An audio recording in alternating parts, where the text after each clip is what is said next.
Olá, no Momento Saúde de hoje, o nosso tema é a hiperatividade. E sobre esse assunto, eu converso agora com a neuropediatra Mirela Senise. Doutora, muito obrigado pela sua participação. Viu?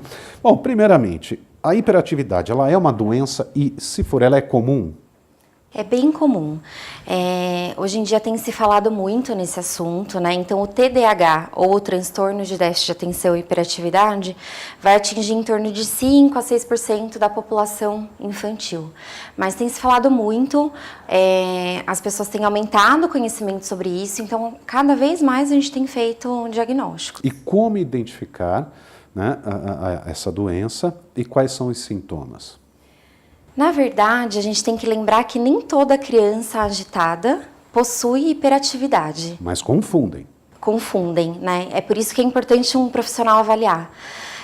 Normalmente a criança hiperativa, ela vai apresentar problemas na escola, no momento de alfabetizar, então por volta dos 6, 7 anos, elas não conseguem ter o tempo de atenção necessário para adquirir os conhecimentos pedagógicos, né? Então a gente começa a ter problema nesse sentido e também elas acabam sofrendo bullying, elas são excluídas do grupo pelas outras crianças, ou são crianças que acabam oportunando os outros colegas. Então a gente tem problemas sociais e problemas pedagógicos associados, né?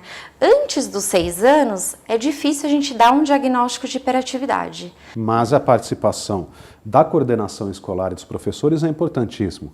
É essencial. A gente pede o relato deles ou a gente pede para que a psicóloga procure a escola para a gente ter exatamente os dados de como é o comportamento dessa escola num ambiente cheio de estímulo, né?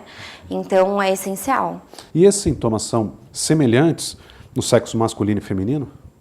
Normalmente, no sexo masculino, existe um predomínio dos sintomas hiperativos. Então, é aquela criança que não para, é impulsiva, às vezes chega a ser um pouco agressiva.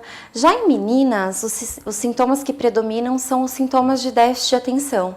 Então, às vezes ela fica quietinha na carteira, mas não presta atenção em nada, se distrai com a borracha ou com a caneta e da mesma forma acaba tendo um prejuízo. Bom, então 99% dos casos, mais uma vez, entra o papel da escola, né? Com certeza. E aí o tratamento e o acompanhamento, como deve ser feito? Então, o tratamento vai envolver a escola, super importante, algumas intervenções em casa, na família. A gente pede um acompanhamento com a psicóloga para fazer a terapia cognitivo-comportamental, que é hoje o que a gente tem de base, né, para que a criança consiga controlar esses sintomas. E em algumas vezes existe a associação do tratamento medicamentoso. E a bronca às vezes é pior, porque os pais acham que essa criança é mal educada? Isso acontece? Acontece. As pessoas confundem muito, né? Então, a partir do diagnóstico, alguns pais que deixam para fazer esse diagnóstico num momento mais tardio, às vezes até se arrependem, falam, poxa, eu fui muito exigente e ele tem um transtorno, ele não é mal educado, ele realmente tem uma dificuldade. Né? Então, tem que tomar cuidado e nessa situação a gente passa as orientações para o pai, né, de como deve lidar com essa criança. Tá bom, doutora. Obrigado pelas suas informações. De nada. O Momento Saúde de hoje fica por aqui. Até a próxima.